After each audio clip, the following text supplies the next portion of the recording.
Hey guys and welcome. In today's video I want to fully explain to you Amazon barcodes, what you should be doing with them and what you most definitely shouldn't be doing with them. There seems to be a lot of confusion around barcodes, particularly with the new Amazon sellers, as to what you need, what you should use, what you shouldn't use. Some of the common questions that I keep getting is, do I use a UPC code? What is an FNSKU code, which is the Amazon code, and GS1, what is GS1? So I'm going to explain to you what each one of these is and at what point along the process you need each one of these.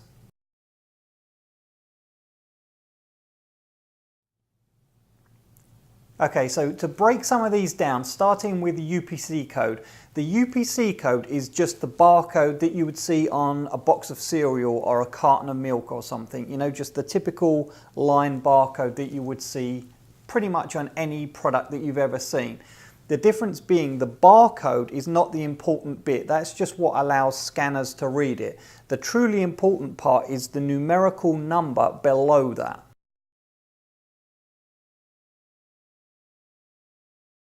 And following on from that are the GS1 barcodes. The GS is global standard, and that basically means that it's just a globally recognized barcode that scanners all around the world will understand. The reason that GS1 barcodes are so important to Amazon is because back in 2016, Amazon actually made a change which they will only now accept GS1 barcodes. Now I understand there's a lot of debate out there that goes on with regards to these GS1 barcodes, and there's two lines of thought really as to how to go about getting them. You can get the GS1 barcodes directly from the GS1 website, and what they're going to do is when you purchase that barcode, that is going to be registered to your company name. And that really, when you read the small print of what Amazon is requesting, that's what they actually want. But the other way of doing it, and the reason that a lot of people lean towards that, is because that's the more expensive way of doing it, as opposed to the second option. You can go and buy them from various different secondary seller websites, and I always personally get mine from eBay. I've never had a problem with all my barcodes and all my products that I sell on Amazon. They're still GS1 barcodes, but what happens is they bulk buy them and they register them all to their own company, and then you buy 10, 25, however many it is that you want from them. And the only difference, as I say, is that they're registered to that company instead of, if you were to buy them from the GS1 website, it would be registered to your own personal company. I won't recommend to you which way to go with this. This is your own decision based on what you want to do and the perceived risk that there is out there. But either way, once you've purchased the GS1 barcode from either place, you now have that GS1 barcode typically in a PDF format, and you're going to get the typical barcode with the number underneath. The number is the important thing. The number is what you really need, and that's when you go in and you create your product listing. I'll pull it up on the screen so you can see. I'll do a screen capture for it. It asks you to put in a product ID. And what you're going to want to do is take that numerical number that you purchased from the GS1 barcode, take that number and put it into your product ID. And then there's a drop-down menu and you're just going to want to select UPC code. And then once you've done that, you've completed the rest of your listing and you hit save, Amazon then automatically generate the FNSKU number from that.